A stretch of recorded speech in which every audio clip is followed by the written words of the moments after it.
Hi, everyone. This is Oscar Rios from Golden Goblin Press, and you're listening to Legends of Tabletop. Oh, that was so sweet. Welcome. Welcome, everybody, to the Legends of Tabletop podcast. This is episode 163, and I have with me, of course, Oscar Rios. How you doing?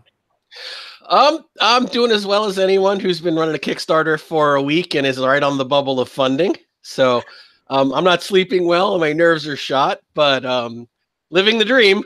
Living More for the course, right? Yeah. It's a Thursday night at Golden Goblin Press. You're right. I was hoping. I pulled the page up before I sat down. I got everything all squared away. I got the hangout out. I got my notes out and got everything. I pulled up the page and I'm like, oh, really? I mean, it's like $400. Yeah, it's really. Oh, it's been on the bubble all day. I was really hoping we'd fund by now. Again, we'll make it. It's $400. We've still got 3 weeks to go. Sure. It's just maddening to be, on that bubble for a while. And then you're looking, it's like 5 people canceled. If they hadn't canceled, we'd have made it already. And you're like, oh, but whatever. My 10th one, I've out of the 9 I've done before, I've only had 1 fail. Got to relax. It'll all fall into place, but who wants to be patient? Right. It's difficult. I'm doing well though. Very happy with, we got off to a great energetic start. And we're almost there. So right. I gotta tell you, I'm super disappointed about the one that failed. That Between Twilight and Dawn. I was so looking forward to that book, and it just. Yeah, dead, not dreaming, but it's not dead. It's dreaming. It's still there. I think only 1 or 2 of the authors have pulled their stories from the collection to sell to other publishers. So we're hoping one day, but we'll see. I'll be there again. But now we try and do our fiction line as a companion to our games. So it's like every Kickstarter now where we're doing an RPG book, we try, if it has the legs for it, to have a fiction collection come out to support that project. The one that failed, it was a standalone fiction without an RPG companion. So we're thinking maybe that had something to do with it. We don't know. We just throw stuff against the wall and hope it sticks. Right. We are poorly trained semi-professionals here at Golden Goblin Press. We're just doing the best we can, and it all works out. Cool, very cool. How we have no idea, but it all works out. It's better not to question it. Yeah. Well, we learn a little every project. I came into this. I knew how to write, and I was pretty good at editing, and I knew how to motivate teams and organize projects.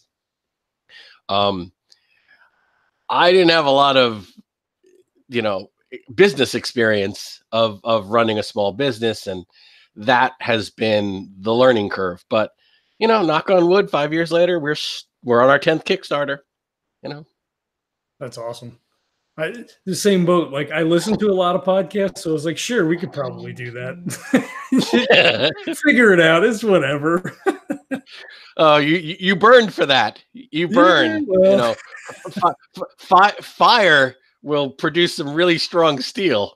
Right. But oh boy, does it burn when you're in that learning curve. The beginning was rough. I think we kind of plateaued. I think we're doing okay. So Vince is texting me right now. Vince says, hey, and he wants to know what the hell happened to our Star Frontiers campaign. What the hell happened to our Star Frontiers campaign? I don't know. I think it was a timing thing, right? I know you. Yeah, it's so hard to find the time to do this. Didn't we have like a bit of a character rollover too, and somebody was dropping out, and we're trying to work somebody back in, and yeah, we picked up another place. We lost, I think, 2 players. I know we lost John, and I think we lost another player, and then my friend Glenn jumped in, and then we played a little bit, and then I think you had come up with, you had a Kickstarter coming on, and there was like, home things with dance classes, and there was other stuff, and it just got a lot of views.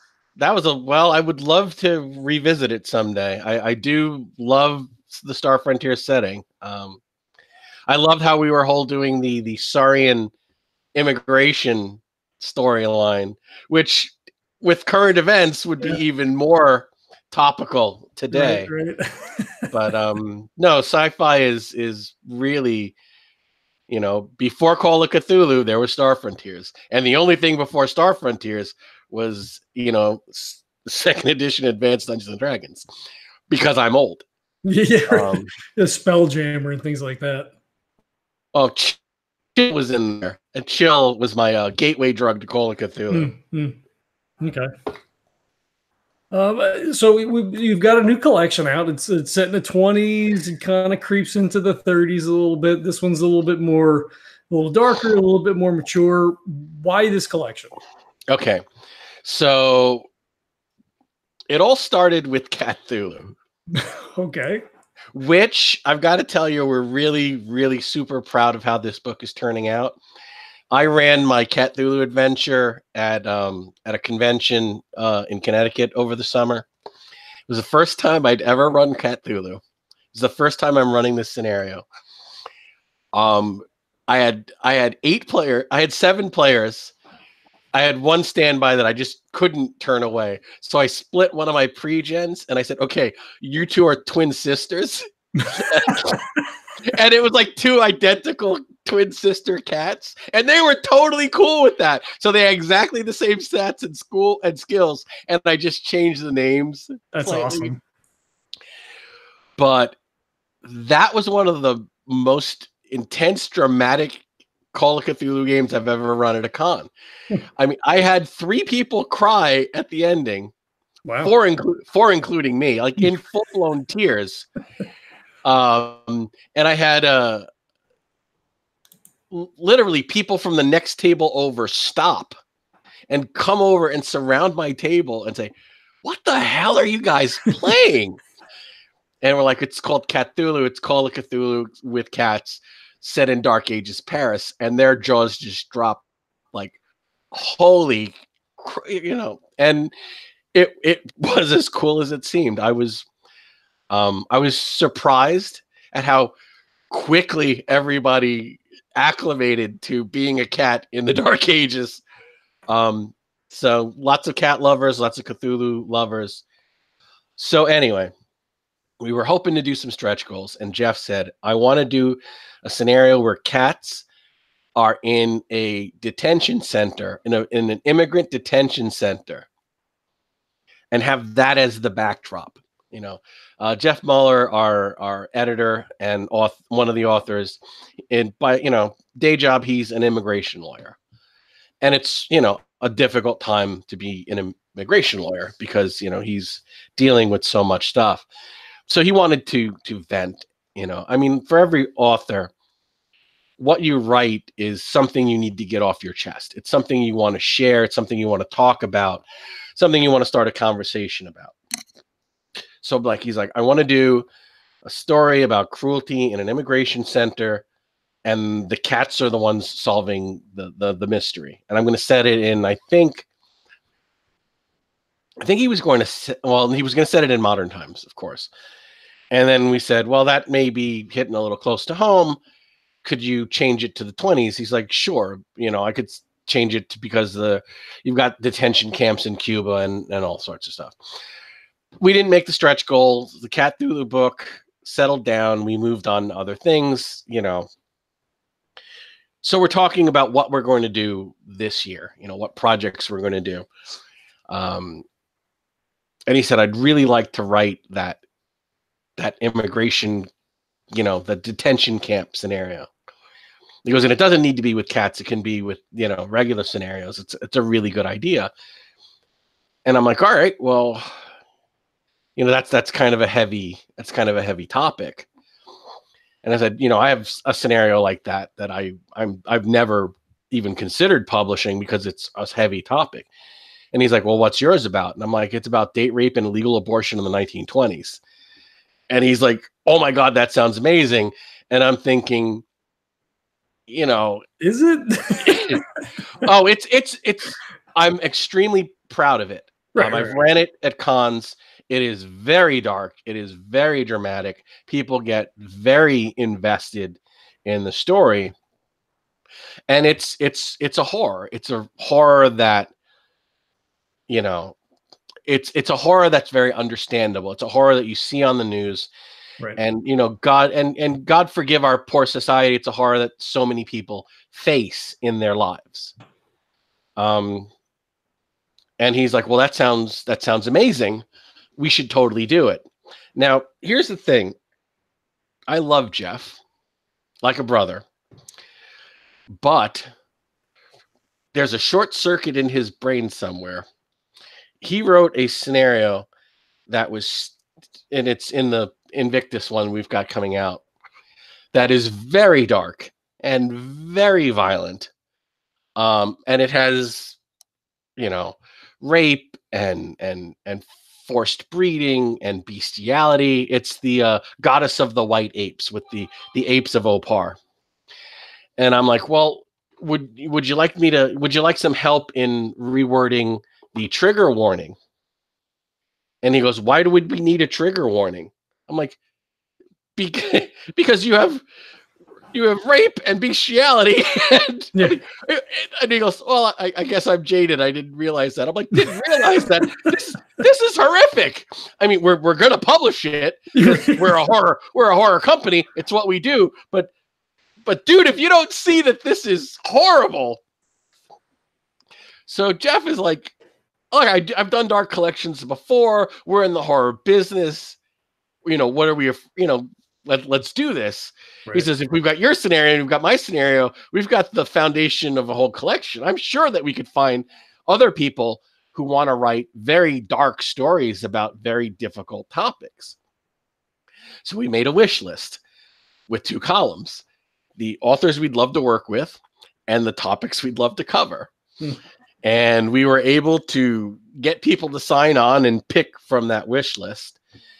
And then it was like, so are we doing this? Now that we know we can do this, are we doing this?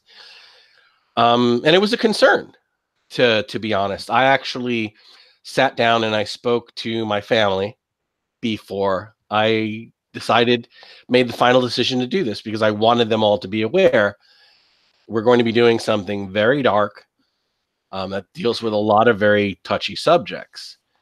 And they were like, no, you have to. You know, you absolutely positive. Not only did they support me, they pushed me forward. They really said, no, you have to do this. You know, so we're, you know, we did it. We went full steam ahead.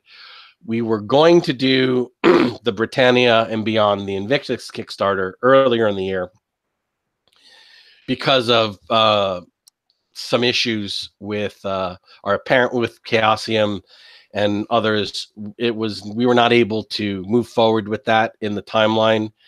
So that one got punted to September, which Stuart Boone, our author, was really happy about, because he had some life and professional things come up, and he's like, you're giving me 6 more months to work on this?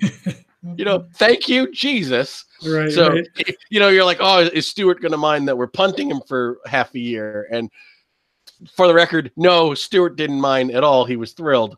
Right. And I lit a fire under my staff. I'm like, okay, we are switching tracks. We are going with this project, and we need everything now. We need pitches, we need art, we need to get this video.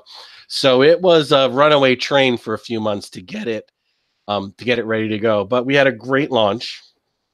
And what else do you want to know? I mean, there's a lot to cover in this project. Well, so I mean, the 20s and 30s are such a turbulent time, like you said, and we don't see a lot of this type of scenario. I think Caleb Stokes, you know, with RPPR, I think he did, was it Bryson Springs, where it was like Depression era. So he kind of touched on this similarly in that it had, you know, these darker scenarios and, you know, like human suffering along with the mythos kind of stuff, but it's not a real common thing. Why do you think that is? I think these are hard conversations to have. I think people are worried that they're not going to be commercial. I think, quite honestly, I sat on my scenario for more than 10 years before I felt it was time to put it out. And even then, I wanted to talk to my family before I did it. I mean, we live in an age where Salman Rushdie gets death threats because he wrote a book.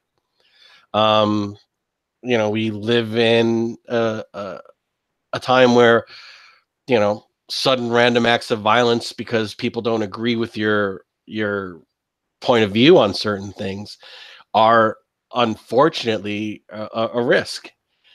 So do you really want to draw that kind of attention to you when you can just write about Migo? Yeah. When you can just write about, deep ones. And to be honest, I have deep ones in my very dark date rape abortion scenario, because let's face it, deep ones are a little rapey. Yeah, it's kind of what they do. And to be fair, I've been sneaking in these kind of scenarios into my work for a long time. There's a reason A Family Way is set in New York, because this was the follow-up scenario to The Tenement, which is in Tales of the Sleepless City, which is about a group of investigators trying to get statements from tenants in a slum, in a tenement slum, to get them to sign affidavits to take their landlord to court. Yes, that is a story about, social injustice. But because it was one scenario snuck in, nobody really freaked out. Right. And now we decided, well, we're just gonna, we're not gonna have the vegetables as a side dish. We're making a whole vegetarian book. We're going, it's going to be this in lots of different flavors of this, and it's going to be dark and painful and uncomfortable, and people are going to get upset, and we're going to have trigger warnings on everything. But we're going to do it.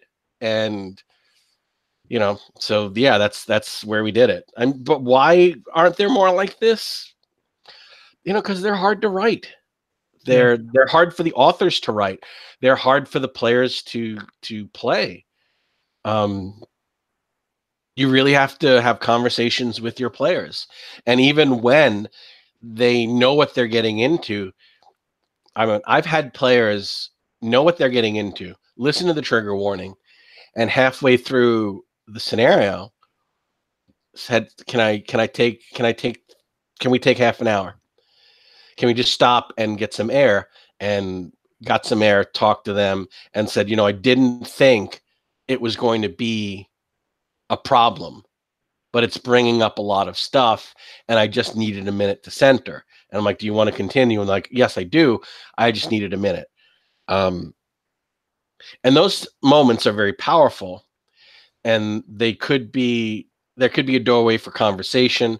They could be a pathway to healing, to, coming forward with personal truths that are difficult to talk about. But scenarios like this are more than just, beer and pretzels around a table. They can be a teaching tool. They can be a form of therapy. They can be a social conversation between people who are living, in a slightly different life, in a slightly different place, fighting monsters and magic, but with monsters and magic and ghosts and spirits and alien technology, people are people. The evil that human beings perpetrate upon one another, and the reasons for this, is just another level of the horror in the scenarios we're doing. People are thinking, oh, it's all about social. No, there's all the mythos stuff you're expecting from a Call of Cthulhu book. It's in there. we're just adding one more level to it. We're not taking anything away. If anything, these are going to be worse than a regular collection. They're not, we're not lightening anything.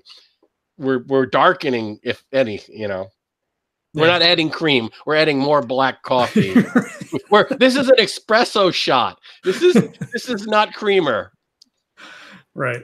And I guess to speak to what you're talking about, I guess the flip side of that too is for most of us, gaming is a way to sort of disconnect from things that are going on. Allow us to just sort of like take that pause and kind of just sort of flush things and get to be the hero and sort of do whatever the system setting portrays. So to kind of delve into those deeper, darker things, it's just like, I did this all day, I watched the news and now we're playing this, and it's like, yeah. But every once in a while, you're going to want to put on Empire of the Sun or The Color Purple or Forrest Gump and watch Bubba die and just be in that moment where, you're completely emotionally raw and have that just wash through you and kind of get it out of your system. Sure.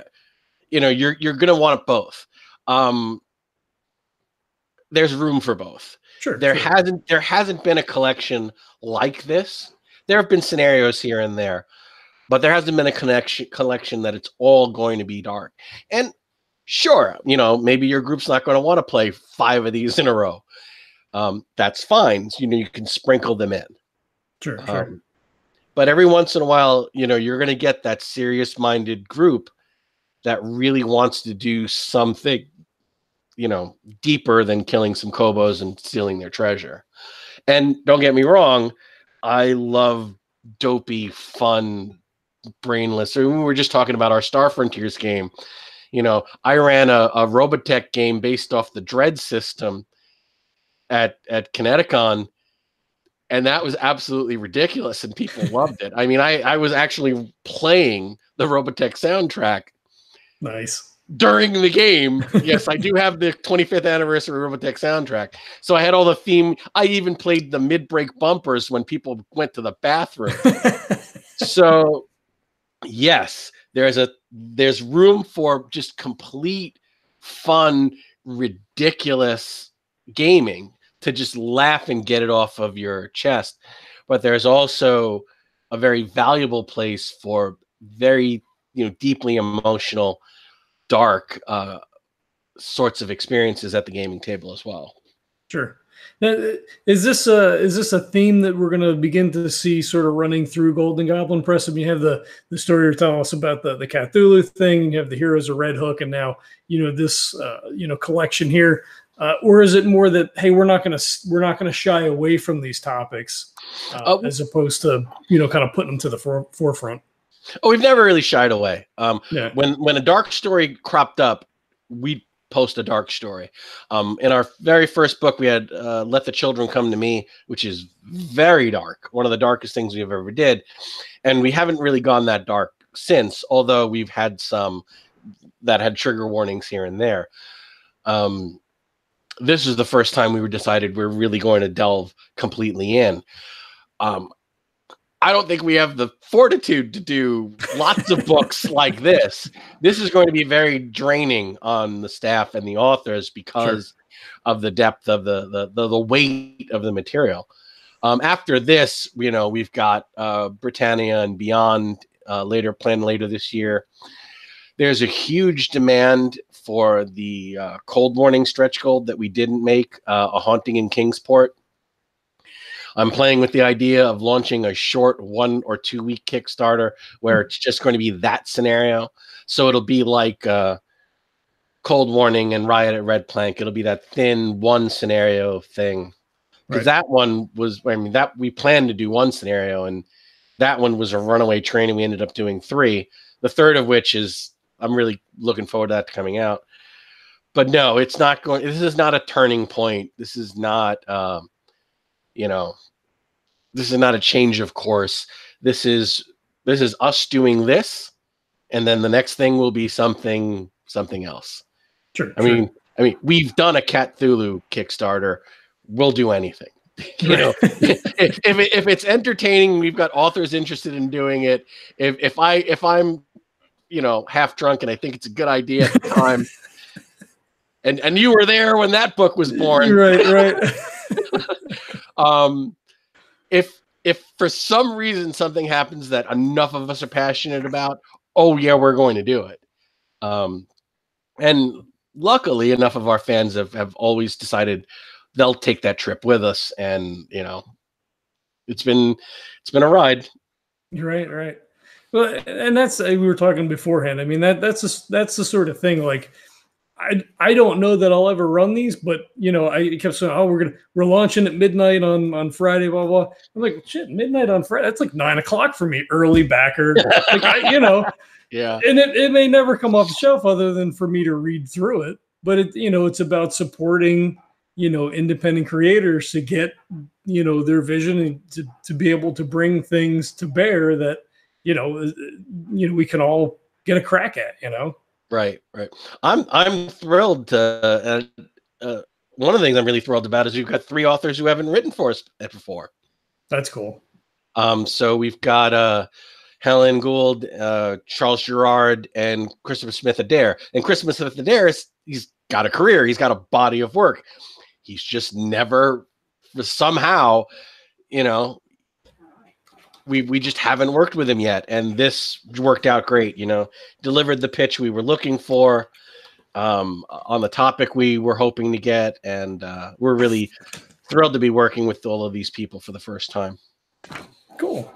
Well, and I think the interesting thing is do you find that the Cthulhu audience is it's a more mature game overall, right? Like, everybody plays D&D. They all start with that when you're a teenager. It gives you that power fantasy trip, and you can do anything, and you make it through to level 30, and you're a god. Where, you know, Cthulhu, you're a fallible human. You're playing Joe down the street, or, you know, Flapper Sally or whatever. Like, there's much more human frailty and foibles that I think older players, I'm making a huge generalization, but I think older players or more experienced players embrace that, you know, higher chance of failure or that human frailty more than, you know, someone who's like maybe either just getting into RPGs or a younger set where, you know, it's like, oh, that's that game where you go crazy, or, you know, why do I want to play that? You just lose. Like, it's definitely changing. I will say that, yes, the average Call of Cthulhu gamer at a con is a lot more mature. It's a level of maturity that a lot of other gamers who are sitting down for other games don't have. Does that mean they chronologically are more mature? In some cases, yes.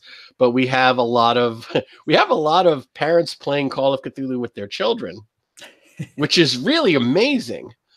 And you can see the kids are like, "Oh, I've got a shotgun," and the dad's like, "Yeah, that's not a good thing. If you're starting with a shotgun, that's not a good thing." Yeah. And like, "Oh, why don't we just draw?" No, you don't draw your gun to threaten someone. So you see the young kids getting slowed down. You see a lot more people interested in role play. A lot more people interested in who their characters are and what their motivations are. Sometimes an even split between genders, sometimes even groups with more female players than male, which is phenomenal when I see that happen. And I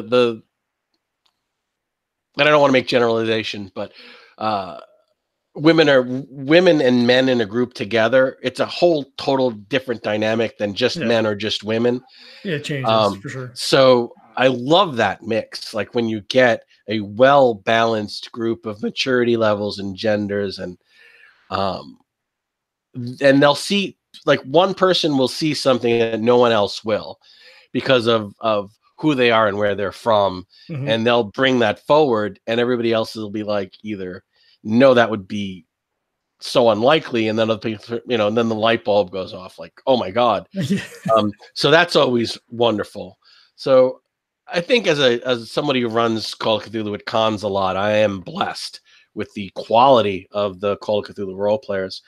And I think a lot of them will be able to handle this level of material. When I ran this at cons way back when, I was just starting out in my career, and I couldn't get the 8 p.m. slot because other keepers were getting those slots, and there was too much Call of Cthulhu. So I would have to run at odd times. You know, this was a long time ago when I was like nobody. I mean, I'm still nobody, but I'm somebody in this little small pond. But anyway, so I'm like, I've got this really dark scenario. I'm gonna stay up late. This is, you can tell it was my 20s, and I'm gonna run this midnight to 4 a.m. And nobody's checking on you midnight to 4 a.m. You could run anything you want. And I've got this one with, you know, date rape and abortion in the 20s.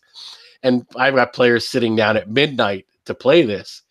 I'm like, all right, listen, this is what the scenario is about. If you've got any problem, find another table. Nobody left. They all just, oh boy, this is going to be, we're in for it now. We came to the right table. If anything, the players are more eager when they find out it's going to be something really, really dark. Yeah. And what's really funny is that's how I met Lisa Paddle, my editor. She was a player in this scenario at a midnight to 4 round, and we've been friends and friends ever since, and started working together about a year after that. That's awesome. Cool. I got lost in your story, and I don't know where I'm going. Sorry. Take notes. I need your direction. I'm kind of. I have a whole thing here. Okay, great. Let's get back to the script. Well, you'd mentioned. Well, so let me ask you this. So two different things. Have you found since you've been running from the beginning until now that you find more variability at your tables now than when you started? I.e., more people of color, more women, more minorities that play from the early days? Most definitely. Yeah. I'm pushing 50. I'm a child of the 80s. You know those nerdy kids on Stranger Things? That was me. All those guys are old now. The next generation, these were growing up with Harry Potter. Nerdy stuff was not that odd. It was way more mainstream. And those people are already having kids that are already playing in cons. Right. And those kids, my parents were Harry Potter people. I'm a Marvel guy. They've got no problem with nerdy stuff. So you go to a con now, and there are people there that you would have never seen at cons in the 80s. And my first con was 1983 in Columbia University. So, I was the only brown kid there. And now it's every gender, every age group, every orientation, it's everyone. Right. And I'm loving that. I'm really, for somebody who's been part of the community so long, to have seen it change and grow and develop and diversify. And yes, the community has problems, and we could do a whole show about, gaslighting and Gamergate and all of that. But I'd much rather focus on how it's grown and improved and become more welcoming. Well, it's better for the. I'm sorry. As I say, it's better for the community. It's better for the hobby, right? I mean, because it brings different voices in. You get to experience different things. You get, even sitting at the table with a player, they have, hey, did you notice this thing? Well, maybe, we would have never noticed it. Well, that's cool. What made you think of that? Like, it just engenders such a more diverse experience, which is so much better for everybody, really. Right. Like one silly example. I was running a Cthulhu Invictus in Carnage. And this one was steeped in Celtic folklore. It was set in Britannia. It's up near the wall, so it's like the British-Scottish border. And there's somebody's farm that's infested with pixies. So there are creatures trying to drive the farmer off his farm. They end up capturing one of these non-human things that are kind of driving the humans off, and it actually speaks a very ancient form of Brythonic, and they negotiate a settlement that the people in the farm will bribe these creatures, and these creatures will leave the farm alone. And they said, well, what do you want? I said, well, if you could leave out some milk and some bread and, maybe some sweets.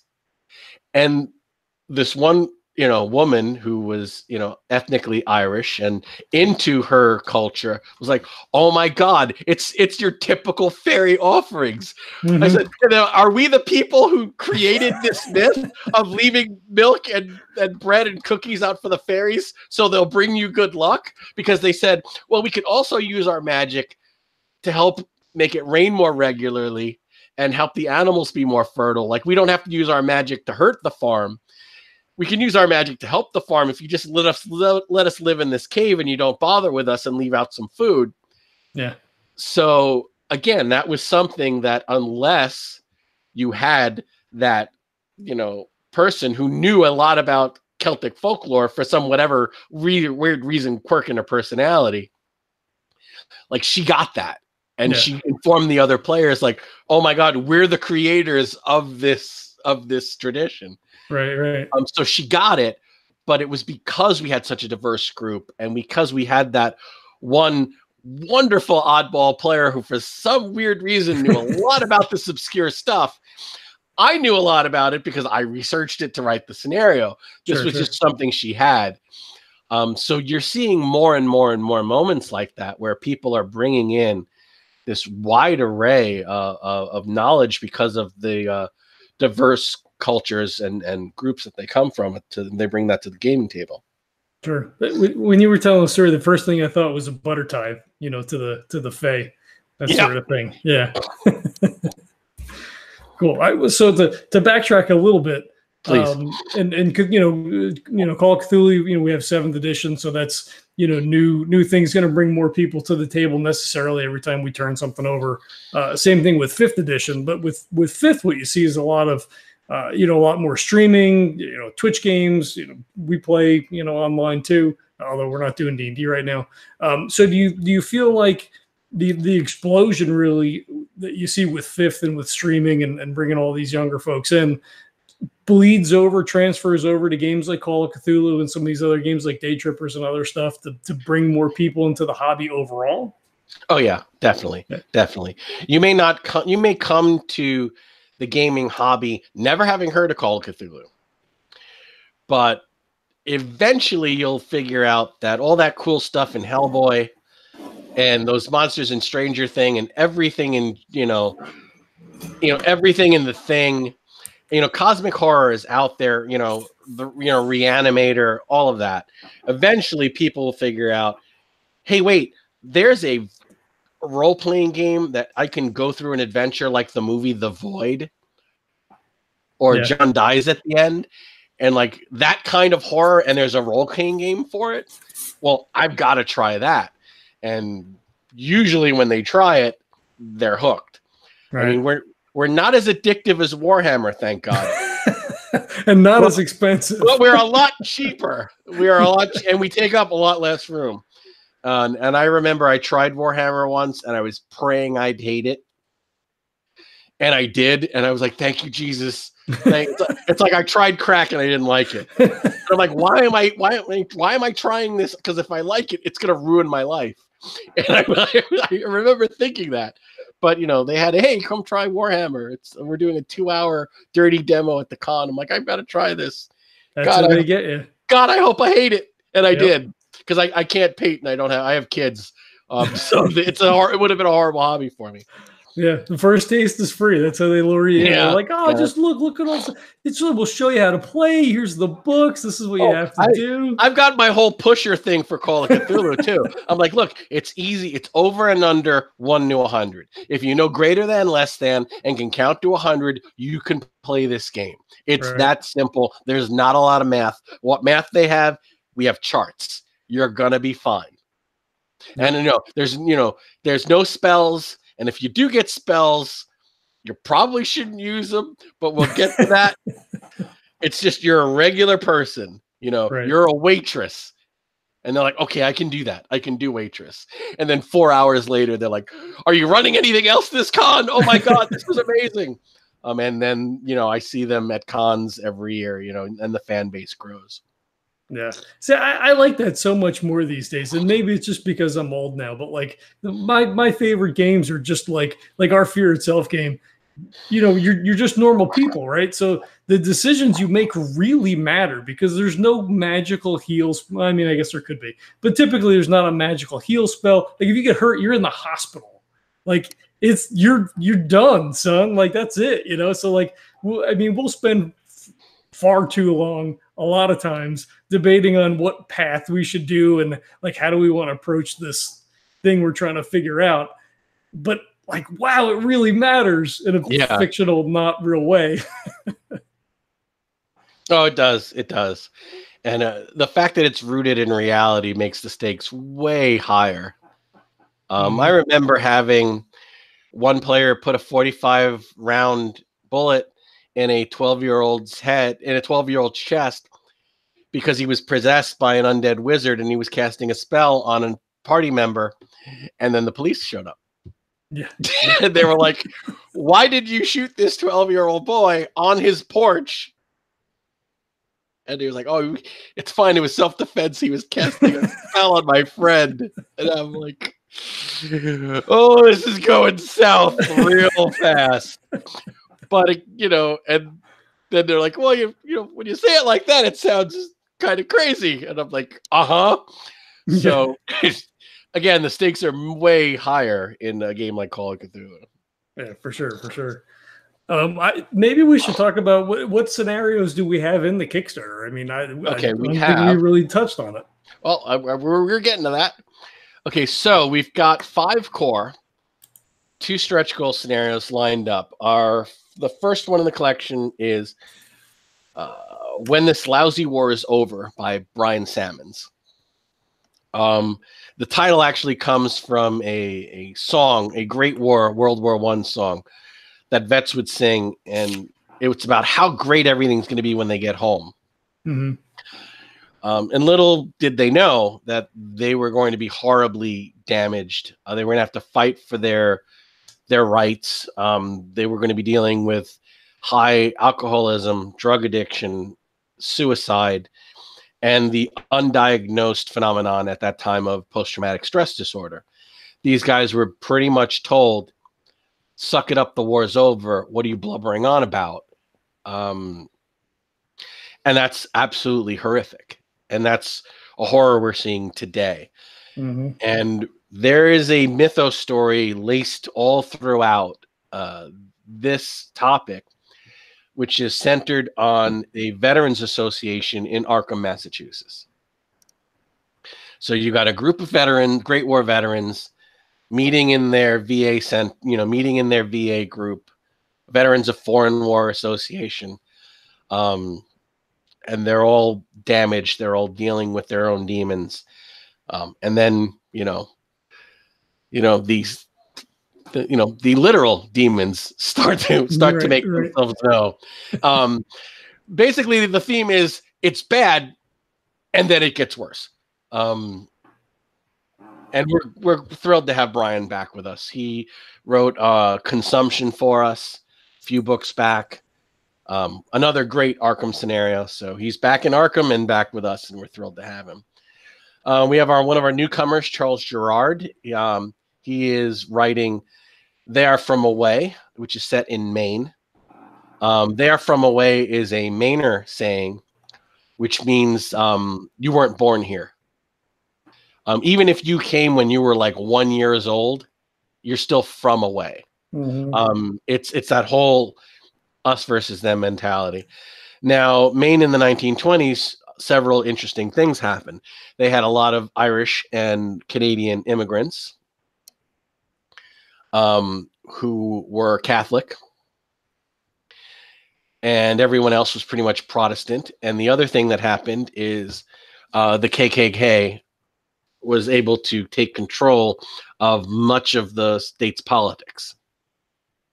So this is a story about immigrants. It's a story about religious persecution, and then it gets worse because there's an actual real life person who was with the KKK, who was a former stage magician, hypnotist, spiritualist guy, and we're going to vamp that and basically turn it up to 11. And Right. it's going to get, again, bad and then worse. Well, before you move on, do we want to out Charles Gerard? I mean, I don't know how much of a secret it actually is. It's not a secret. He's talked about it. Charles Gerard is actually Keeper Chad on the Miskatonic University podcast. He doesn't publish under his name because in real life he has journalist credentials, and he doesn't want those Google searches to have their, you don't want to mix your orange juice and milk. Sure. Okay. And again, Charles is a native Mainer, and he's really digging deep on this one. We're very excited to have him. Another newcomer is Helen Gould, and she is writing Fire Without Light, and this takes place shortly after the Tulsa, Oklahoma race riots of 1922. And her theme is dealing with the surging violence against the African-American communities in that area. In this particular case, fueled from a white church. The phenomenon of hate being mixed with religion is baffling and horrific. And then you add the mythos to it, and it gets so much worse. Yeah. And this is, loosely based on an actual event. This Tulsa race massacre actually happened. I mean, this is not like just a made up scenario. Like, this legitimately happened in the world. Yes. It was one of the wealthiest communities in the country, and it was literally bombed from the air for no reason other than racial prejudice. But we're not gonna. It is what it is. It's ugly, and we're going to talk about it with monsters, and it's going to be so much worse. And then we have A Fresh Coat of White Paint by Jeff Mahler, which we've talked about. He wanted to do something with detention camps, and God help us all, detention camps are not a new thing. He could have said it in modern time. He could have said it in the Revolutionary War period. He could have said it in the Civil War period. And it fits perfectly well in California in the very early 30s. So his scenario is about a camp being refurbished, that it was some kind of an old, creepy Spanish mission, that if anybody had done a library use role before they started rebuilding this, they would have picked somewhere else. if Woody had gone straight to the police, this would have never happened. Right. So again, you're dealing with Hispanic Americans, Mexican Americans, people who were born here, people who are legitimate American citizens being rounded up to be deported to a country they've never been to in some cases. Right. Which again is horrible and actually happened, and we're adding monsters to it, and it's going to be so much worse. And this is around the same time as the Zoot Suit riots, all that stuff. I think it was San Francisco. Yep. Yeah. I remember I was watching something about it. It's the kind of stuff you don't normally hear about. So when I saw the scenario, I'm like, oh, I wonder if that's all part of the same thing. Yeah. And again, it's the reason you don't see these sorts of programs on the History Channel is the same reason we are not seeing these kinds of scenarios written. They're not fun bits of our history to look at. My scenario is A Family Way, and it's about a group of independent flappers out for a girls' night who let the wrong men buy them some drinks. These men happen to be a group of cousins sowing their wild oats from Innsmouth in the New York speakeasy circuit. It results in more than one pregnancy, and these men want to bring these women and their unborn children back to Innsmouth. And again, it deals with a lot of very dark and heavy issues. This was a hard scenario for me before I was a father of a daughter. And now that I am the father of a daughter, it's even so much harder. Yeah. But again, this is something that happens. This is something that we can't pretend isn't part of, the day-to-day life for many women who have been victims of these sorts of crimes. And this will be a difficult scenario, and a lot of people shouldn't play this one. But again, you can say the same thing for all the scenarios in this. Sure. And again, it gets so much worse. The 2 stretch goal scenarios we have are, I'm just scrolling down. Oh, this is a great one. Dreams of Silk. This is Christopher Smith Adair. We're so happy to be working with him. And this is about the phenomenon of companies putting radioactive material in toothpaste and cocaine in soda pop, just to give your teeth that healthy glow and to really cement the brand, if you will, in your consumer base. This was the golden age of loose no consumer protection whatsoever. Mm-hmm. And it's also the period where the cosmetic industry is just expanding. It's exploding across the American landscape.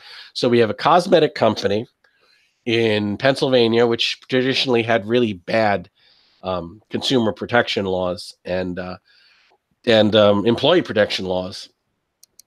So you've got workers in deplorable conditions producing potentially dangerous products. And then we add the mythos, and it becomes so much worse. Always worse. Always worse. It's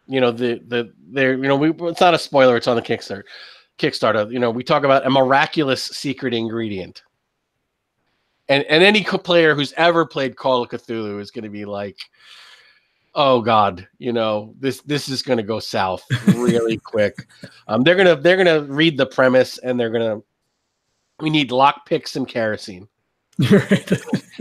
Because this is going to be, we need lockpicks, kerosene, and a really good alibi. Right. Because this is going tits up. This is going pear-shaped real quick. And the last one we have, God willing, if we make all our stretch goals, is the Blood Red Mill, which deals with phenomenon of secret. This is something that happened at, I believe, Harvard. Don't quote me. There are other people better at the history than this, of professors forming secret courts where they would meet and discuss which students they thought might be homosexual. And then they would do everything in their power to expose them and expel them. So this nightmare starts when a young man is exposed for being homosexual in Miskatonic University, who subsequently commits suicide.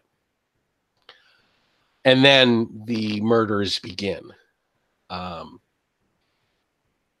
want to give too much more away than that, but it's mysterious murders on a backdrop of a secret cabal of professors, and it's Miskatonic University. What did they think was going to happen? Right. It's witch haunted Arkham. You don't think that there's going to be some kind of unpleasant, but again, the good Call of Cthulhu players are going to see the writing on the walls really quick. Right, and the angles on these walls may not match up perfectly, but don't think about it too much, and certainly don't sleep in that room. Sure. So that's our collection. We have a lot of, no two are alike. There are only 2 of them are in Arkham, only 3 of them are in New England. They're kind of all over the place, different flavors of horror. But but I'm very pleased with the lineup, the authors, the topics. I just couldn't be happier the way the project's shaping up. It sounds fantastic. I mean, I think, again, for the more mature players, like to delve into a darker scenario, I don't want to say it's a palate cleanse because that sounds ridiculous, but like it does give you that difference from what you may normally play. There's a palate cleanse. It's like coming out of a horror movie or stepping off of a roller coaster. It's you have that rush of having those so much fear, and loathing, and then it washes over you, and you can put your dice away and go home, and your mind dealt with it in a way, right, in a safe way. Well, physically safe way. Emotionally, like I said, you're really going to need to have some conversations with your players before running these. Right. And the first 3 stretch goals are posted up. First goal, expanded interior art, and number 2 is a full color interior. So that'll be awesome. And the third stretch goal is the 6th scenario, Dreams of Silk. So I mean, you should definitely hit all that like in short order, I would imagine. We're knock on wood. Yeah. We've been on the bubble. We've been at 98% all day. So I'm not taking anything for granted at this point. I just really want to get over that mark and start hitting some open ground so we can unlock some of these stretch goals. But we've got plenty of others lined up. You plan for success. Right. And you have to, right? Well, you don't want to be caught flat-footed. Right. So I can talk about some of the others if you're curious. Sure. We're going to be including 8x10 prints the cover's gorgeous. Yeah. We haven't had cover art prints since Tales of the Crescent City. And Ruben Dodd did the cover. Again, he's our guy. He's one of our 2. We have 3 go-to guys now. Ruben's definitely number 1 of the 3. We've got a long, wonderful relationship with him. So luckily, I found a great local printer that I can drive to and pick my stuff up. Nice. He did our keeper screens and our last couple of sets of bookmarks. So 8x10 prints became much more cost effective for us now. So we're definitely going back to that. We haven't done it in a while because we didn't have a good local vendor. Now we do. The next stretch goal will be a little bit of a bigger one, and that will be our fiction collection, Shadows of an Inner Darkness. And that's going to be, I think, 7 or 8 really good stories by some of our core authors. It's almost a spiritual sequel to Heroes of Red Hook, because it's going to be scenarios with I think in some cases it's going to be almost direct sequels to some of their stories, but that's still forming up. We've got a mock-up cover.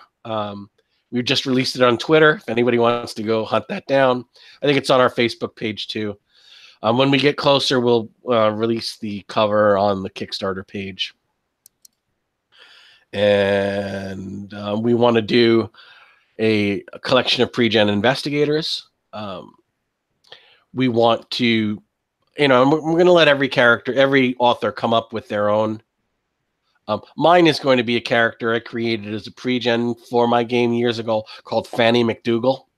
Fanny McDougal is I believe she's a cellist from Edinburgh who's a transfer student to Columbia University. That she did some work as a suffragette in the UK and knows jujitsu. Nice. Because if you look at the history, there was a core group of suffragettes who knew jujitsu and used it to defend themselves from, manhandling. But it's going to be characters like that, like just, a little. They'll be interesting. Yeah. We're hoping to do a stretch goal. We're going to create 3 investigator organizations that may be involved in fighting for social justice while they're secretly fighting the mythos as well. And And now those will be enlarging the main book. And another thing that'll enlarge the main book is Jeff Muller is willing to put together some sort of framework that all of these scenarios can be run as a campaign. He's done that for us with our Caribbean scenarios in our Tales of the Caribbean collection, that those can be run as a campaign. So he's going to be putting together a few thousand words on how these scenarios can all be linked. Cool. Hey, we got a backer right in the chat. Max Ryder, not his real name, backed, and he's looking forward to it. So cool. Well, thank you. Tell your friends. Please get it. We really want to fund this. It's like that Splinter. You just yeah. Keep worrying at it. Yeah. It's stressful. They say the 5 most stressful things in life are getting fired, moving, a death in the family, a new baby, and getting married. Did I say getting married? Anyway. Yeah. Kickstarter would be number 6. Cool. He's one of the early backers, so that's awesome. Well, thanks for joining us. I hope it was a convenient time zone for you, because it was killing me. I don't remember. I think Max jumps in. I don't remember where he's at. I mean, whatever. It's to diverge a little bit from what we were just talking about. No, I just lost my train. Okay, I have to edit now. Fuck, this is terrible.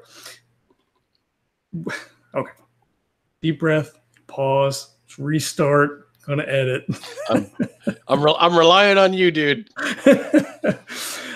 How difficult is it? Because you're a small company, you're trying to put out products, you're trying to, make some money doing what you're doing, and also give us awesome things to play with.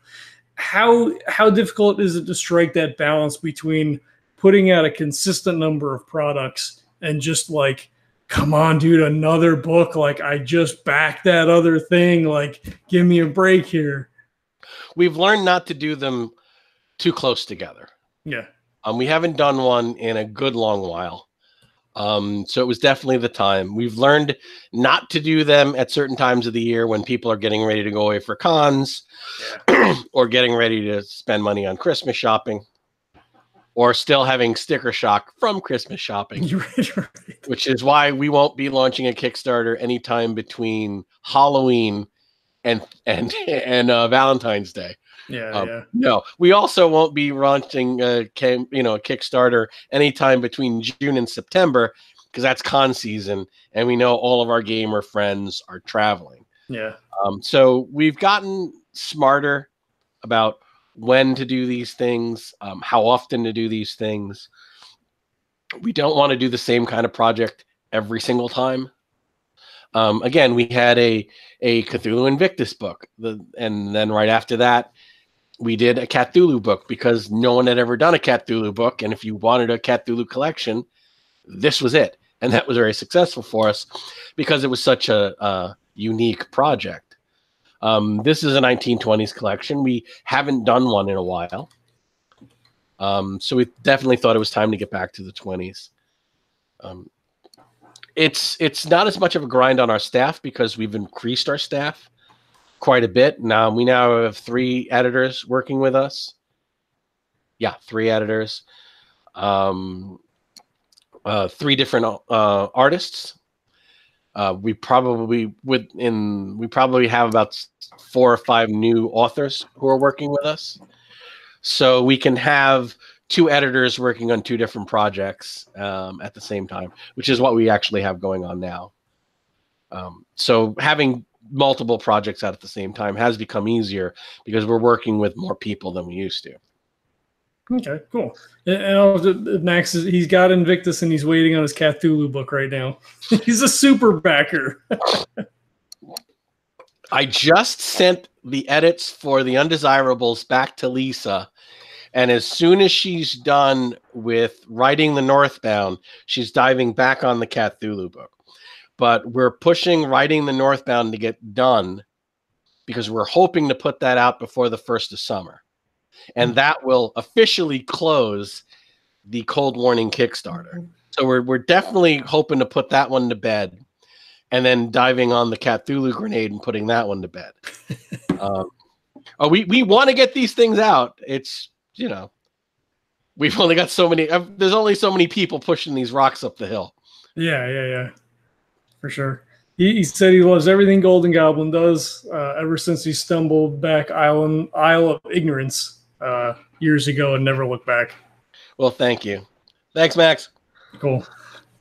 He said the same thing. No worries on waiting. I know it's coming. No rush. Right. I mean, that's the kind of backer you hope for. They don't shut up about it. I'll let you know every time you know, something comes back from the edits or we get a sketch. You know, I kind of feel like, oh my God, am I annoying? And then everybody says, no, we want to know what's going on.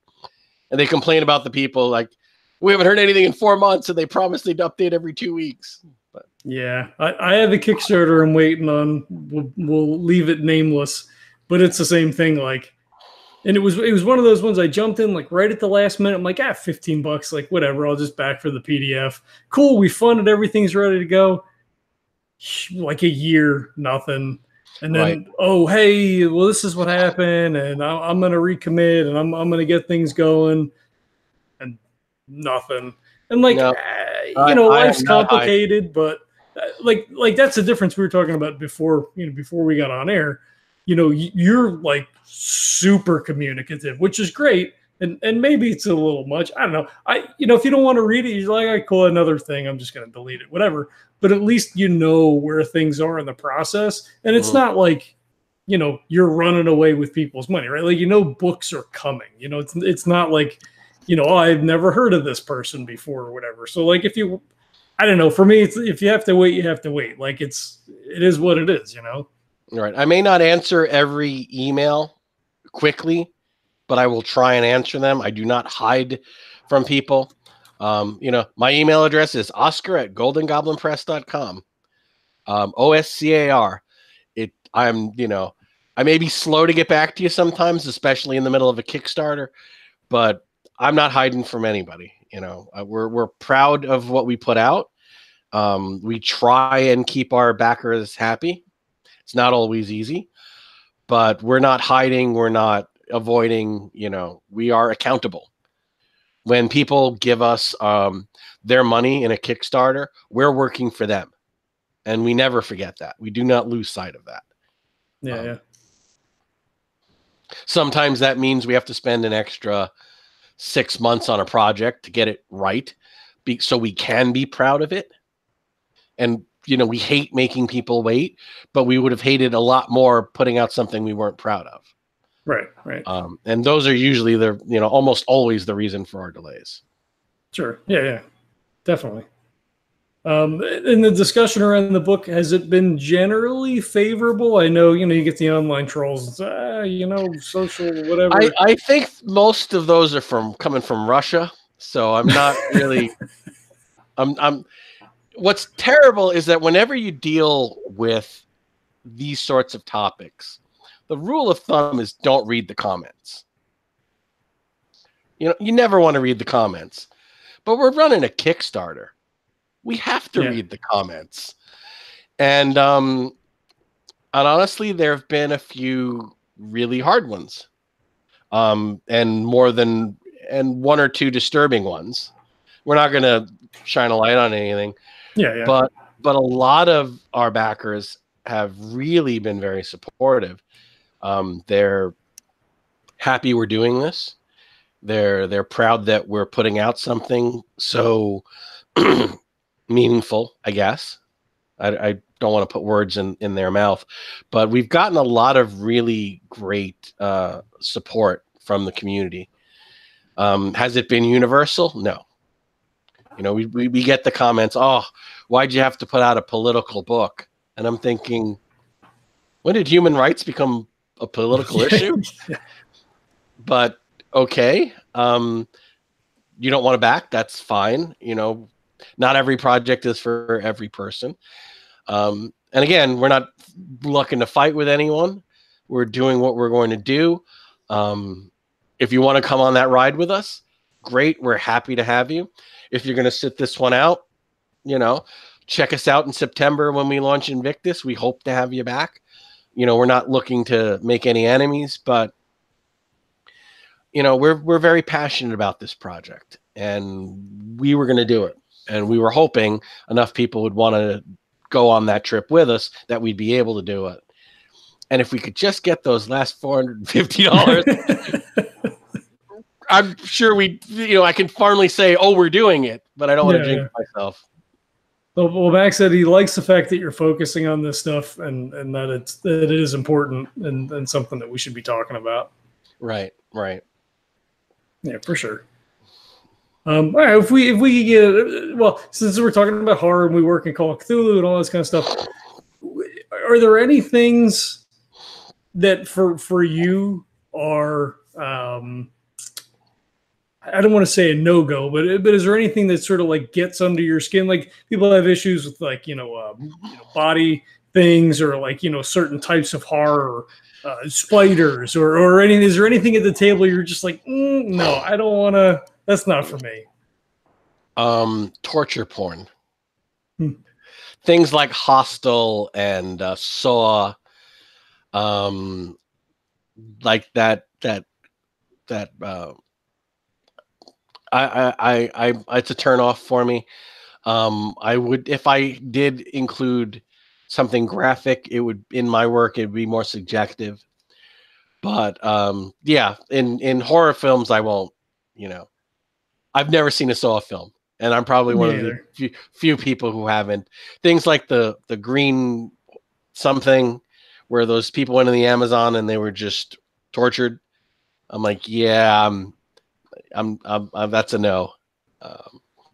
So personally, torture is kind of where I draw the line in my own work. It's not something I want to see. It's not something I'd write about. Yeah, the concept of inflicting pain on anything, let alone another human being, for your own sense of pleasure, I find horribly disturbing. Which, again, as a horror writer, maybe that's not a bad thing. It's just not something I want to explore in my work. Yeah, no, or in my entertainment life. Right. Anything as a player? I'm assuming you probably don't get to play very often. No, I'm usually a bridesmaid. I'm seldom a bride. Yeah. As a player, no, I'm all over the place. I mean, the last time I got to play, I both tried to kill another investigator and myself. And that game was recorded, so you can find that online. That was a lot of fun. But no, I don't really shy away from much. I mean, I roll up characters who are addicted to heroin just because. So I like, a lot of really weird, horrible things in my role play. Yeah. But I mean, if there was a scenario based on torture, like if somebody said, hey, we're doing something set in the killing fields with a cult that has infiltrated the Khmer Rouge, I'd be like, no, I am not. I commend you for your delving of this absolutely horrific period of history, but I'm not going on that trip with you. Yeah. The schoolgirls that got kidnapped in Africa, and child soldiers, kids who are addicted to drugs and given machine guns. No, I can't. To me, that's just a bridge too far in my horror experience. If somebody wrote a scenario about those sorts of things, I would commend them creatively, but I couldn't play it. That's just me, personal. Right.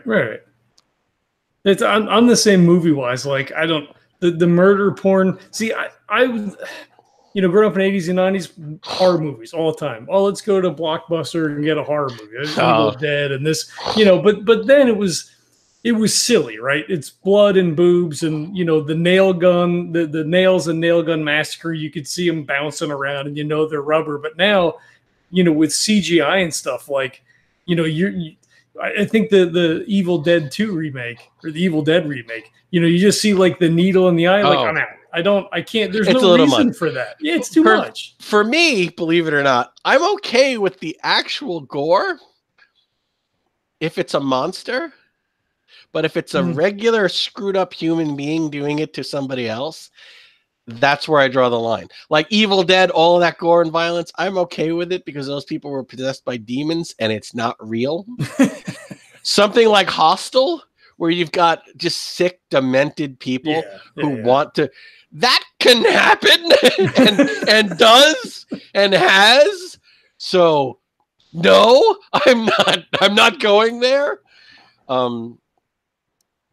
Which again brings us to this project. I mean, what's more horrifying than stuff that can actually happen?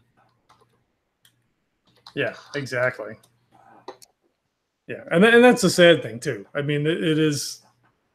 I mean, mythos aside, these, you know, Tulsa race mass, like that's a real thing that happened. I mean, it's terrifying.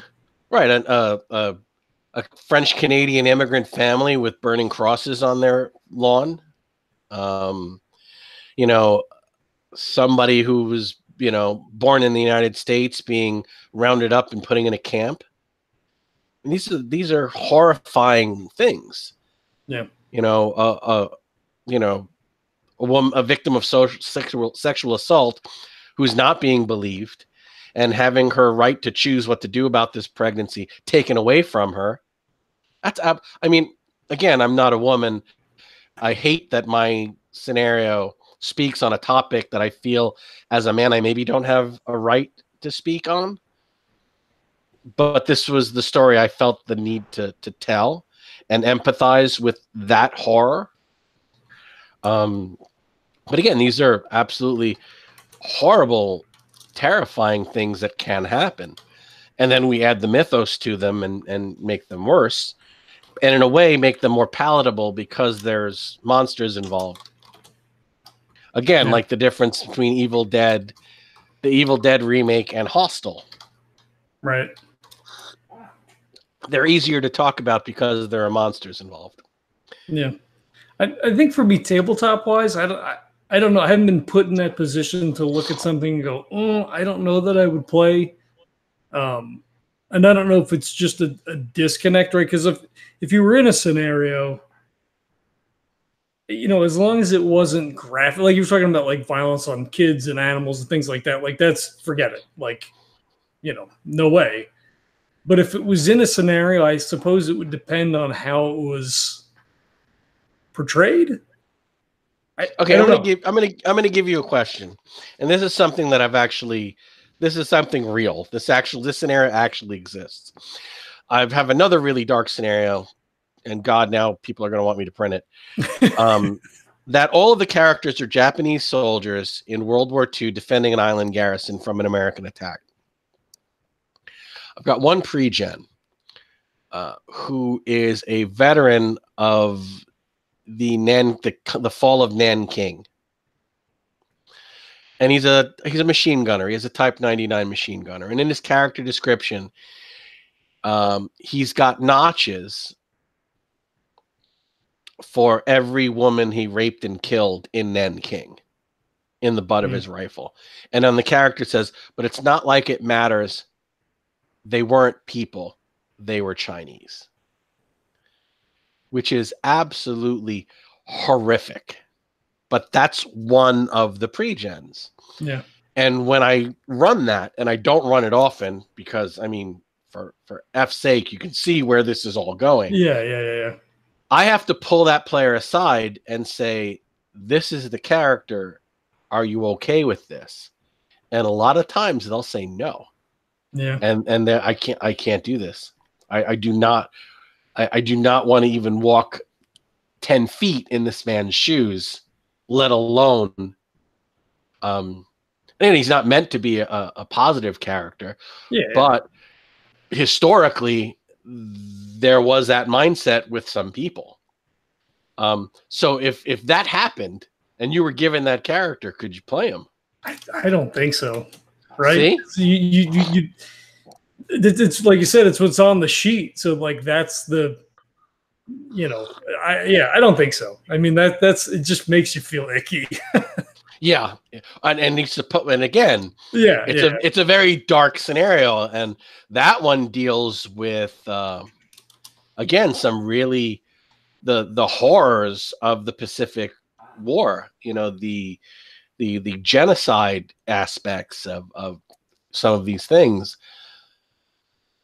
Again, another really horrible real life horror that I've infused the mythos to, so that it can be a conversation piece. But that's, again, Setting Sun, Rising Tide and A Family Weird, the two darkest things I've ever written. And it's taken me more than 15 years to even contemplate putting out A Family Way. Yeah. Don't hold your breath on Setting Sun, Rising Tide. One of the goals is there's a Necronomicon package. It actually has 2 backers so far. Yes. I will be finding us a conference room in the Biltmore if they'll let me have one. If not, it'll be in my room where these backers will be able to join up with me at Necronomicon, and I will run a private game for them. We'll see how that goes. That's not all what it is. You also get a hardcover limited edition. Yeah. You get a whole bunch of other stuff. But the kicker is you get to hang out with this amazing individual, and there may be Doritos. There you go. And booze. Hopefully booze, right? I mean, there won't be any booze because we're going to be in a conference room in the Biltmore. Oh, well, all right. I mean, maybe. Like there wasn't any booze at my room party 4 years ago. Oh, you mean the one we got all kicked out of? Yes. So, no, there won't be any booze. Okay. I bring my flask every year.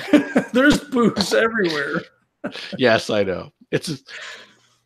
But we're responsible drinkers. I mean, you never hear about fights breaking out at a Cthulhu convention. No. And that's coming up soon. I'm so excited. I'm really looking forward to it. My wife and I are really looking forward to it. It's weird. She's really looking forward to it. I'm like, why are you looking forward to it? I think she just wants to get away. She had a really good time last year. We didn't go to the last one, which was just heartbreaking. I was so burned out from Invictus and trying to push that out. And it was really funny. People kept emailing me like, are you okay? And I realized, oh boy, the only time anyone ever cancels an appearance is when they're getting a divorce or they're going through rehab. So I had to release the statement real quick. Like, no, everything's fine. I'm not addicted to drugs. I'm not getting divorced. I'm not homeless. I'm just burned out and I can't manage it right now. But yeah, whenever somebody like suddenly cancels, it's in our end, it's usually not a good thing. We're pretty dependable people. So when it goes pear-shaped, it usually goes pear-shaped in a big way. Right. And I was so touched that so many people were concerned, but no, just the worst burnout I've ever had. And it lasted like 6 weeks. Yeah, I remember that. Yeah. Have fun. But you learn to manage. I'd never tackled a project that large before. And I thought it was going to be the hardest thing I ever did.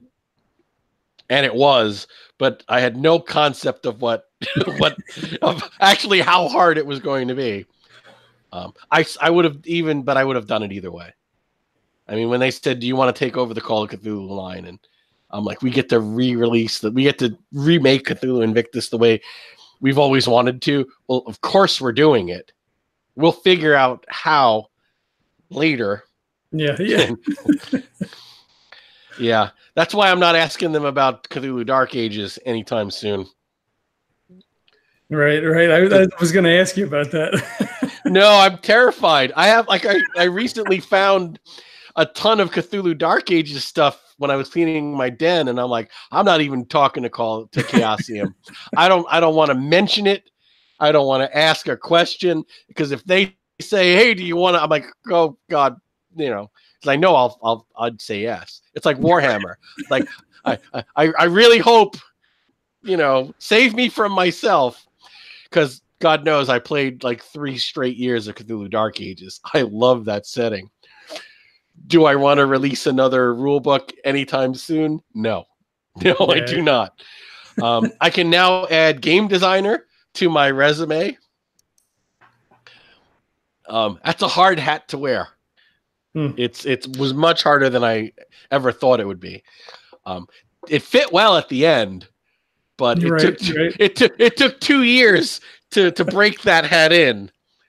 And you're looking at a guy who can knock off a good scenario in 4 weeks. You know, there was a stretch for a little bit that you were like, oh, I published a scenario in a couple of days. I got another scenario written. I have another scenario written. I'm like, what? After working on Cthulhu Invictus for 2 years, I was so starved to just write an adventure. And I wrote like 4 or 5 of them in maybe like 4 or 5 months, just because I was so happy not to be writing a rule book anymore. Not that I hated it. I did love it. It was just so hard. And scenarios are you know, oh God, I'm going to sound like such a douche. They're so easy for me. You know, yeah. I mean, I'm sorry if I sound like a douche saying that, but you know, for me, it's like sipping an iced tea by the pool. It's something it comes very easily. You know, I'm blessed and cursed that way. Right. Blessed and cursed because when I get an idea stuck in my head, I'll write it, whether I have time to write it or not. So it's not the gift people think it is. Right. You got Max all excited. He's 7th edition Dark Ages. You can do it.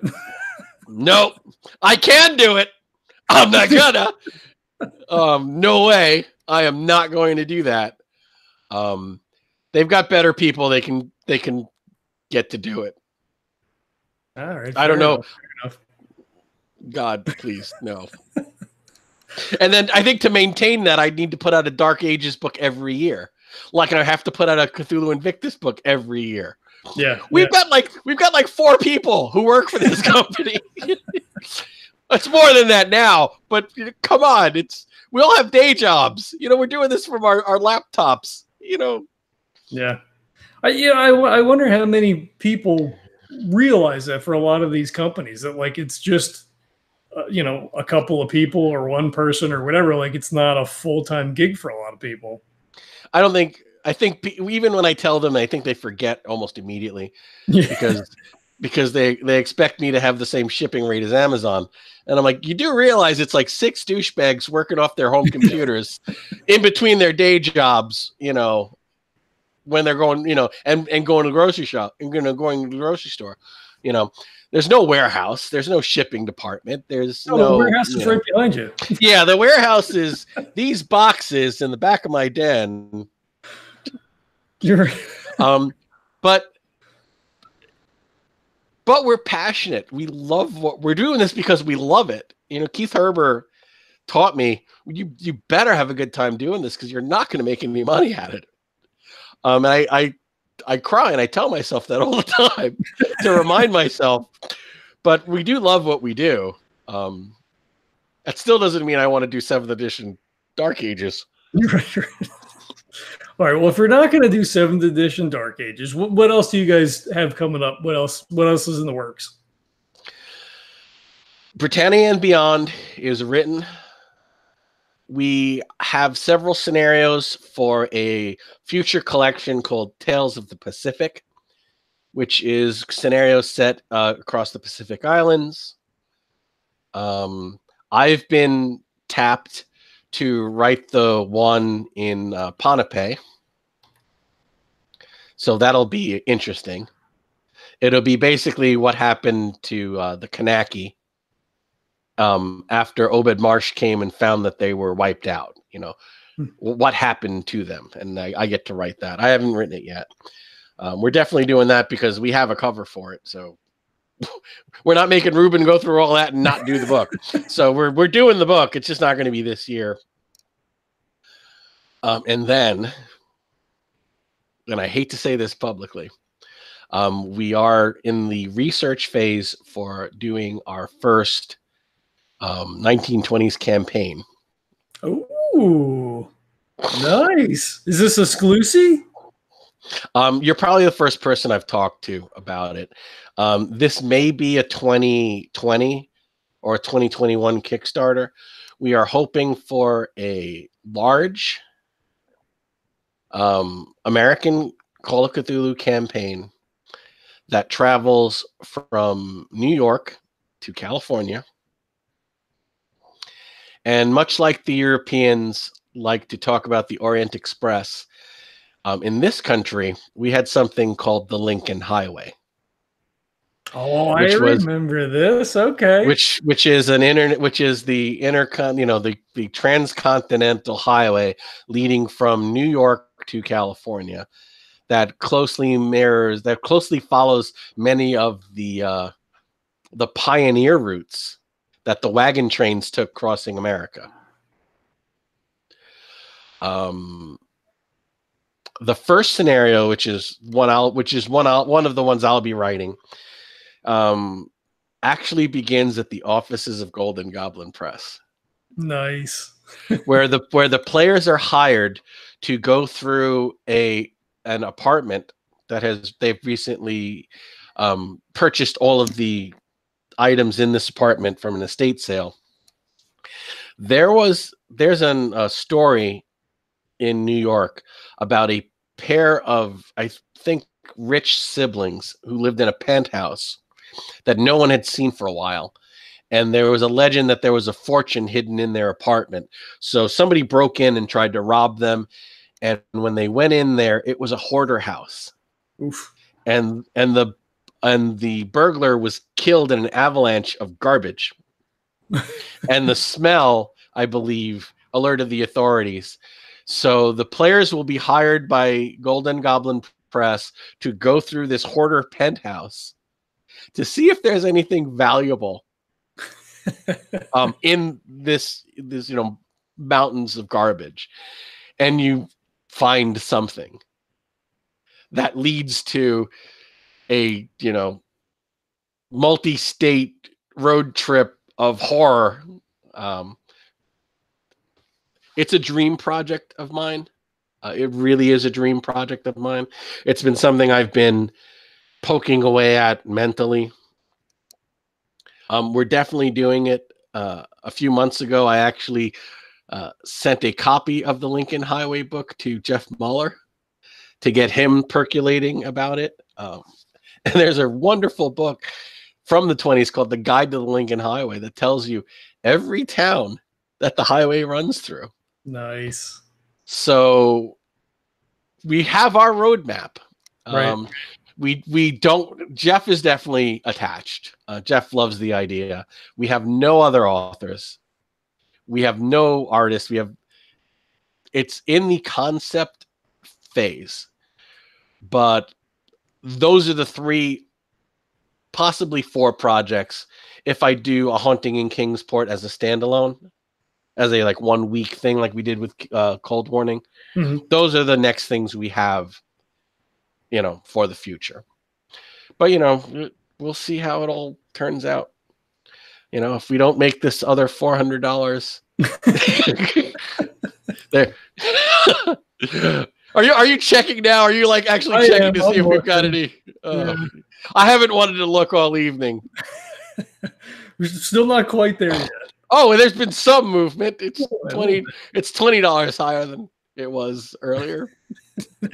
Oh God, please. I feel like that woman who's been pregnant for a week after her due date. I'm like, just get this out of me, please. Let's just fun and start talking about stretch goals. I've got a whole bunch of fiction authors dying to get, closer to getting their book out. And I feel terrible for those poor bastards. Well, we're starting to hit that spot though, right? I mean, you get first week, last week, and then you get doldrum sort of in between. Well, midnight tonight will be 1 week. Yeah. We launched one, so not bad. We're at 98%. in our first week, and we've got 3 more weeks. So, You'd be good. But yeah, we'll hit some open ground, I hope, over the weekend. Yeah, no, but no, we definitely have plans for the future. Max is asking. Go ahead. Oh, and another thing that we have on our plans is we just recently released a 7th edition conversion for Levarius Lurko, our by Invictus campaign. We are going to be reprinting that at some point with at least 2 additional scenarios. Nice. And completely converted for 7th edition. Okay, cool. So that will be a 2nd edition of the Legacy of Arius Lurko, and instead of 4 scenarios, it will be 6 and possibly 7. Very but cool. That's again and it's it's coming. It's definitely happening. It's just we don't have a timetable yet. I mean, I've got 3 books in the very late stages of production that we can put out very quickly this year, and we're kickstarting another one, possibly 2 if we get the fiction one. So we've got a lot going on. I don't want to outpace my supply line. I don't want people to say, "Well, you still owe me 3 books. We're not backing anything." So you're right. And I wouldn't blame them, but we they're coming. They're all coming. Yeah. Any other Kickstarters for this year or no? We have firm plans to do Britannia and Beyond in September. Oh, September. Okay, that's right. Yeah, we did talk about it. Okay. Yep. Yeah, when you get back from Necronomicon, and before you start shopping for Halloween candy. There you go. There you go. All right. Because you get to, because we're horror nerds. Nobody's backing a Kickstarter the week of Halloween. We're all getting drunk and going to parties. Right, and the older ones are taking your kids out, and the really older ones are giving out candy and yelling at people who are 19 and not in a costume. Right. And saying, "Get off my lawn, you don't even have a costume, you're not getting any candy." And then their wife yells at them. Although this may be my personal pain. But you don't want to run a horror-themed Kickstarter the week of Halloween. Yeah, it's like salt in the wounds at that point. Yeah. So we're going to go in September, and we're going to wrap up by mid-October. And that'll be the 2nd Kickstarter of the year. Okay, cool. Max asked a question in the chat. Compilation of Lovecraft County Cousins scenarios. Oh boy. Country. I'm sorry, Lovecraft Country. Duh. Can't read. I have recently gotten the rights back to Christmas in Kingsport and Halloween in Dunwich. Okay. Another dream project of mine is to create 2 new scenarios and put that out as a 4 scenario collection, which would be Easter in Innsmouth. Easter in Arkham and Innsmouth Independence Day. The Arkham one would involve someone finding Herbert West's notes. So we're gonna take the whole resurrection of Easter in a really bad direction. And Innsmouth Independence Day is when our Deep One hybrid PC decides that she wants to join the Daughters of the American Revolution and starts looking into her genealogy. There you go. And gets her cousins to help her. Well, I've got a stretch goal for you. Max has got a Valentine's in Innsmouth if you want it. Dude, that's gotta be the rapiest scenario. Valentine's in Innsmouth? That's horrible. I'm just passing along information. I don't know. We're doing those 4 because those are the 4 equinox holidays. Yeah, that makes sense. Makes sense. Winter, spring, summer, fall. Right. We're not going to do Arbor Day and Aylesbury. we're not gonna mind this for every holiday we can get. Well, you need some stretch goals. Tell them to email me when we get closer to that Kickstarter. I don't even want to think about it right now. I'm just focused on this last $420 is getting this one funded. So I can have that stress off my mind and know, okay, we're definitely doing this. I can pay everyone who's worked so hard on this already. Right. No, but I love what I do. Unfortunately, I'm cursed with lots of ideas to continue to do stuff. I've been reviewed in the industry as quite prolific, which is maybe not good, but quite prolific. So I do like to keep busy. It keeps me out of most trouble. And there are things I want to do. I really want to do that Pacific book. I really want to do the Lincoln Highway scenario. I really want to do the Kingsport Cousin collection. And writing 2 scenarios, that's about 3 months of work for me. It's not anything I couldn't do. It's just, where am I going to find 3 months when I have so much going on already? I'm really looking forward to clearing some stuff off of our backlog plate in the next few months so that we can get to a more calm place in the company. But we're on the verge of putting out three books and running a Kickstarter. So it's going to be a busy time for us. But hopefully by Necronomicon, the company will be in a much calmer frame of mind and be able to start making firm plans for 2020. Cool. Very cool.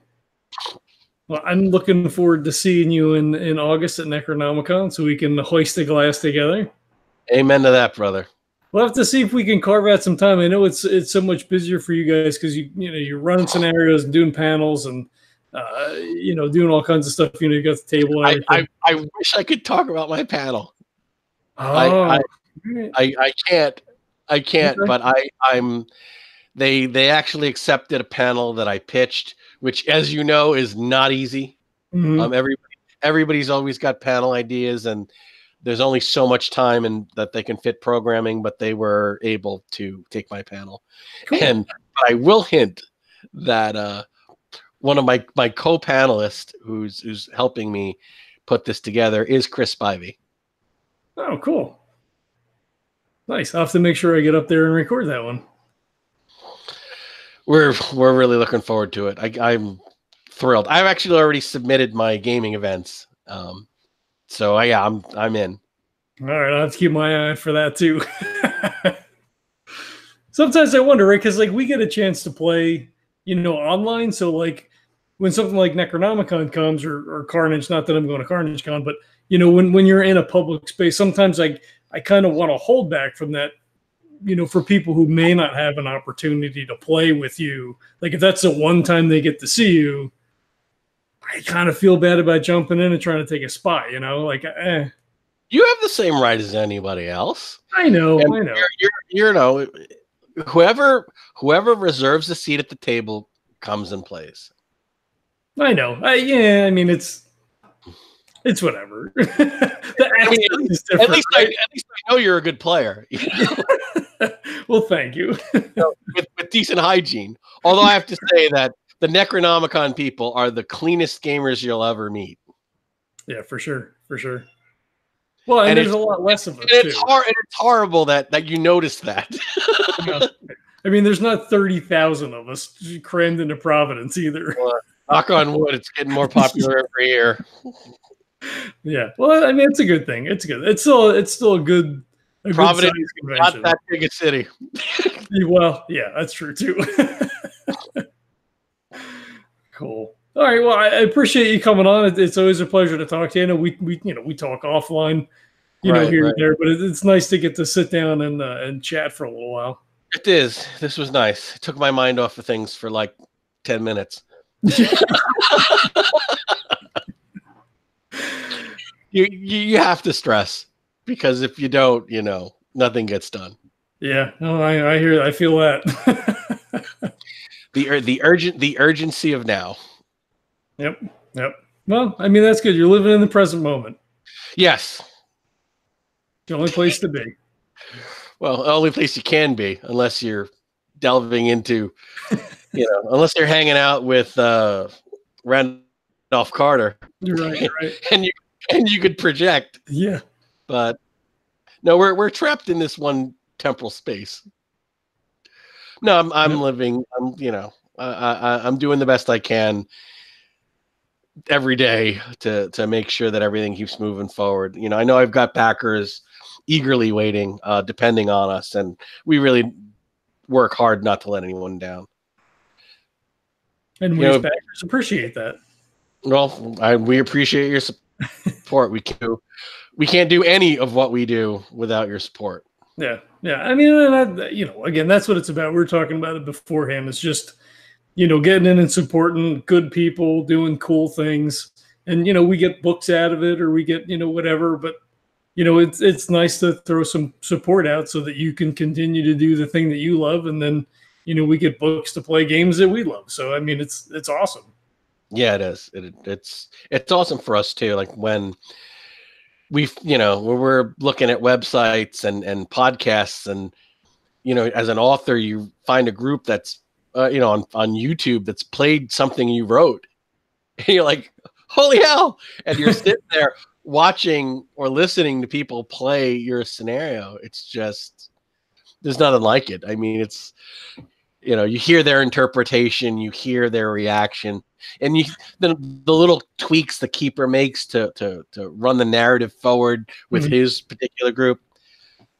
For us, it's amazing to see it come full circle, from us putting us out to the community enjoying it. And it's just amazing that they're enjoying it so publicly, that they're sharing it on Twitch and on YouTube and all these other things. It was cool for us. I had that experience with Jason Williams. We had played Secrets in Tibet scenario, and he stumbled across it, and he was like, "Hey, here's a group of people playing a thing that I wrote, and here's the link or whatever." And I was like, "Oh shit!" So for whatever reason, we weren't friends on Facebook at the time. I'm like, "Oh my god, that's so cool!" And he's like, "Oh, I really enjoyed you guys' interpretation and whatever." So now we're friends on Facebook. So a con I went to last year, somebody was running part 1 of Ripples from Carcosa. Oh yeah. And I was like, I'm going to show up at that guy's table and sit down and ask if he had room for a standby and not say anything. and just kind of see how far I get. And the guy found me immediately when the con started, and he goes, "Hey, I'm running your thing." And I'm like, I didn't get a chance to be that douchebag. It's like, but that was really weird. It's like, I'm looking, oh, who else is running stuff? Oh, somebody's running Call of Cthulhu. Cthulhu Invictus. I wrote this. Holy hell. And so that was pretty cool. Pretty amazing. How did he do? We were running at the same time. I had to run my game. He was on the other side of the room. Everybody seemed like they were having a good time. That's awesome. Are you going to be running Invictus at Necro? I am going to be running Invictus. I'm going to be running one of the scenarios that will be part of Britannia and Beyond, because I will be actively promoting Britannia and Beyond at the con. It's an older scenario I wrote a long time ago called Immortal Harvest that has gone through a very big expansion and 7th edition conversion. So I will be running Immortal Harvest. I will also be running The Undesirables, my Cthulhu adventure. Cool. And I will be rounding out the trio of games I'm running by God help me, I am running A Family Way. Well, yeah. And no, I'm running it privately for. Oh, you're running. Okay. No, I'm running a public Family Way. Gotcha. Okay. Cool. And is Bill running anything? I'm assuming Bill's coming out too, right? Yes. And Bill will also be. He's also sent in his advance. I don't know exactly what he's running, but I know he's going to be running his scenario that will be in Britannia and Beyond. So we're both running our 2 Britannias. I believe his is Whispers and Promises. Okay, cool. Max said, "Shut up and take my money." That's funny. All right, cool. Well, again, thank you for coming on. We probably let you go. It's pushing what, like 11 o'clock. Oh, I have no time flies when you're drinking a buttload of tea and having fun. Yeah. Well, this was fun. So, Absolutely. again, you ever need a guest? I don't need to be promoting something to come on. And I don't really need to do any research because, kind of like Scott, we just kind of wind you up and push you out. Yeah, give me enough. Give me a venue to talk and some caffeine, and I'll just keep going. It's kind of what I do. That's fair. That's fair. I will throw out before we jump out of here. We know we ask people to spend money all the time. We do a lot of Kickstarter stuff. We also have a couple of sponsors. We have Birds of a Feather Coffee Company. They have the Legendary Brew. It's an awesome medium roast coffee. They're a small batch craft coffee roaster. Wow, I should know that by now. And it's roasted by our own Neil. The Legends is roasted to order. It's not like regular stock. He has his own branding with the Night Owl blend and the Hummingbird stuff and all that. So that's good coffee as well. But we make money on the Legends thing, so you want to probably order that. I know Oscar loves it. Somebody's been sending it to him, so that's pretty cool. Yes, I still have. I got 2 bags for Christmas. I've got 1 left. I like to. I'm a coffee nerd. It's like, hey, what am I in the mood for today? Yep, I do that a little bit. Legends is really what I have in the house. My mom picked up some stuff from me when they were out at Sedona, so I mix that in every now and again. But Legends that's it. Other than Legends, which of course is the best coffee anyone can ever order, what's your go-to? I've been drinking this for so long now. I don't know. Like if you were going to treat yourself. I had when we were in Hawaii, I picked up a nice bag of Kona. That was really good. Wow. So like I do coffee like I do beer now. It's craft stuff. It's I pay extra money. I get stuff that's fresh roasted. Someone got me 1/8 of a pound of Blue Mountain Jamaican for Christmas. Mm-hmm. And 1/8 of a pound is still a horrifically expensive amount of coffee for Blue Mountain Jamaican. And I'm like, oh my God, is it actually going to live up to the hype of, Blue? And it did. It was so good. I'm like, oh, I'm going to cry when I'm out of this. You got to get the civet coffee, the poop coffee. Oh, no. No, I'm good. I'm good. I have no interest. in the one that goes through the cat. No, I'm good. Yeah. I don't. Well, you know what? I might try it. I don't know. If somebody gave me a cup and they're like, yeah, whatever. There's this weird Indian coffee called Monsoon Malabar that they said, okay, we dry it. It's in this one province and we dry it. And every morning the mist from the ocean comes and kind of seasons the drying beans with this saltwater mist. They give it its own distinctive flavor. And I heard this on a show and I'm like, this is the biggest crock I've ever heard in my life. No way this can be good. I mean, and then I had some and like, oh my God, it's really good. Nice. and I hated myself for liking it. Now it's like one of my go-tos. There you go. I'm like this is a total scam. And I was like, no, it's actually has a nice nutty undertone. It's like, again, your craft beer coffee guy. Yeah. I'll have to write that down when I go back and edit so I can check it out. Yeah. It seems like it's BS, but it's actually good. Nice. And then our other sponsor is Thing 12 Games. They're a small independent game publishing and development company.